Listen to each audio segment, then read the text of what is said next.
Lalu istri saya bilang, saya sukanya digandeng. Sama, saya juga sukanya digandeng. Nah, ternyata disinilah rahasianya. Bukan rahasianya sih, hal yang terkadang kita tidak memperhatikan. Saya suka digandeng istri saya.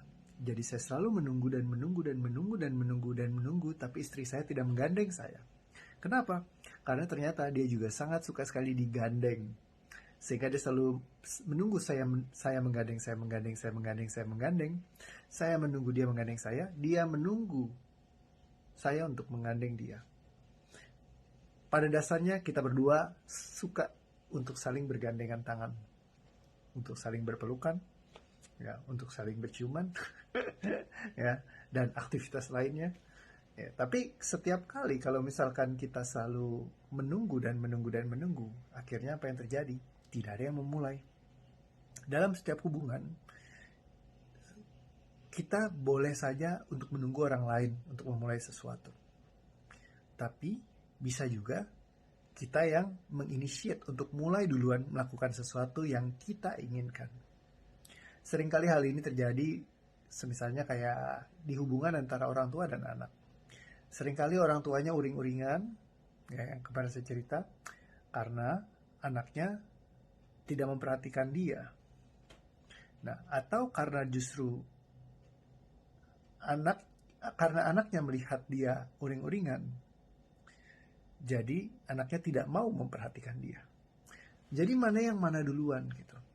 Ada yang biasa mengatakan kalau dia baik sama saya, ya saya bisa lebih baik kepada dia. Tapi kalau dia jahat sama saya bisa lebih jahat kepada dia. Apa bedanya kita dengan orang lainnya kalau misalkan kalau orang jahat kita balas dengan kejahatan? Karena semua orang berlaku dengan seperti itu. Bagaimana kalau kita belajar untuk menghormati keputusan orang lain, tindakan yang dia lakukan, dan juga mulai untuk belajar untuk kita merespon. Misalkan kita ingin menciptakan sebuah perubahan, start mulai dari diri kita sendiri kembali lagi. Ketika kita mau berubah, kita mulai mencoba bergerak ke arah sana, dan perubahan itu bisa terjadi. Karena apa? Ketika respons kita berbeda, respons orang lain terhadap kita juga bisa sangat berbeda. Saya banyak banget ngelihat ya, pasangan yang tadinya berantem dengan luar biasa sekali, terjadi pemulihan yang sangat dahsyat sekali ketika salah satu dari mereka mau melakukan perubahan. Memang yang satunya lagi, ya, seringkali mungkin belum langsung berubah. Dan kita jangan pernah berharap orang lain untuk berubah. Kita mengubah diri kita sendiri dengan apa? Ya, mengubah semua respons kita.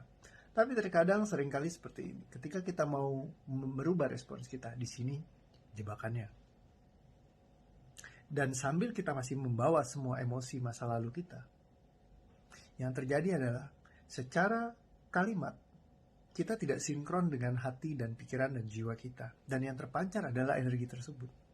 Sehingga walaupun kita sudah baik, biasanya kita akan misalkan, saya udah baik kok, kenapa sih dia masih begitu? Nah, di saat ada energi seperti itu, saya sudah baik kok, tapi kenapa dia masih begitu? Nah, itu artinya ada energi di sana yang masih tersimpan di dalam bawah sadar kita.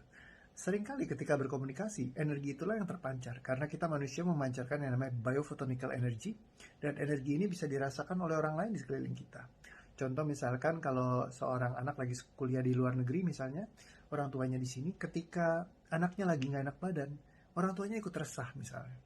Nah, itu adalah contoh energi melalui gelombang frekuensi yang terpancar, ya, dimanapun belahan dunia kita bisa ikut ngerasakan hal-hal yang terjadi di orang-orang yang kita sayangi. Biasa orang bilang suka ada intuisinya sendiri, atau kadang-kadang ada yang kalau misalnya keluarga ada yang menghadapi kejadian yang tidak mengenakan, biasa ada visionnya dulu gitu ya, ada kayak pertandanya dulu kayak gitu. Nah, sebenarnya sensitivity-nya itu ada energinya di situ yang terpancar. Sama seperti kalau kita ketemu orang yang kayaknya orangnya baik, tapi kok saya nggak nyaman ya sama dia. Nah, kenapa? Karena energi yang terpancar itu energi yang berbeda. Sehingga walaupun kita mengatakan kalimat yang sama, secara pemikiran kita berpikir hal yang juga seperti itu. Tapi kalau kita di dalam hati masih belum selaras, ya, tubuh, pikiran, dan jiwa masih ada pertentangan, pergolakan, sehingga yang terjadi adalah ketika kita menyampaikan sesuatu, itu tidak sinkron. Sehingga akhirnya jadi kalimatnya sama, energi yang terpancar itu berbeda. Dan itu bisa ditangkap sama lawan bicara kita. Itulah yang terjadi kenapa akhirnya walaupun kita berusaha untuk memperbaiki secara sadar, ya, tapi energetically tidak, maka perubahannya tidak akan menjadi maksimal. Jadi yang terpenting adalah kita perlu untuk mengeliminasi semua pandangan-pandangan negatif kita terhadap orang di sekeliling kita yang ingin kita bina hubungannya, ya, sehingga ketika itu semua baik, apapun yang kita lakukan menjadi baik secara energetik, jadi sinkron, sehingga kita bisa bersahabat dengan baik. Kalau energinya belum benar, ya, disitulah permasalahannya. Ya, jadi matching energinya ini sangat penting. Banyak orang yang hanya mencoba untuk secara sadar doang, tapi secara bawah sadar, ya, ketika kita melepaskan limitasinya, energinya akan match sama orang lain, sehingga lebih mudah untuk kita membina hubungan, ya, komunikasi yang lebih baik lagi. Jadi ya kurang lebih itu ya. Sebenarnya saya cerita seperti ini senang banget kalau teman-teman sudah punya skillnya untuk melepaskan emosi. Kan saya bagikan juga gitu ya, bisa Anda pelajari. Dan kalau Anda sudah pelajari, ketika Anda melihat saya mungkin ngasih clue seperti ini, apa yang perlu Anda lepaskan, ya Anda tinggal lakukan sendiri untuk lepaskan bagian itu. Sehingga akhirnya setiap kali Anda menonton video saya, kalau Anda perhatikan semuanya yang di belakang itu, Anda bisa ngecek dengan peristiwa-peristiwa yang ada di dalam kehidupan Anda yang bisa Anda tak ulang energinya, sehingga Anda bisa lepaskan, sehingga bisa rapi gitu. Jadi Anda nggak perlu menyimpan energi-energi ini. Sehingga ketika Anda berkomunikasi dengan orang lain yang Anda ingin komunikasikan, atau Anda membina hubungan dengan orang yang ingin Anda bina hubungannya, semuanya bisa terjadi dengan baik dan seru, gitu ya. So, mungkin itu aja yang saya sampaikan hari ini. Semoga bisa bermanfaat ya. Thank you.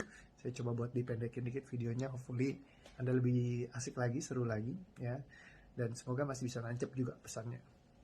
Oke, sip. Thank you. Sampai ketemu di video berikutnya lagi. Thank you buat semua supportnya. Selamat menonton dan mempraktekannya. See you again. Bye-bye.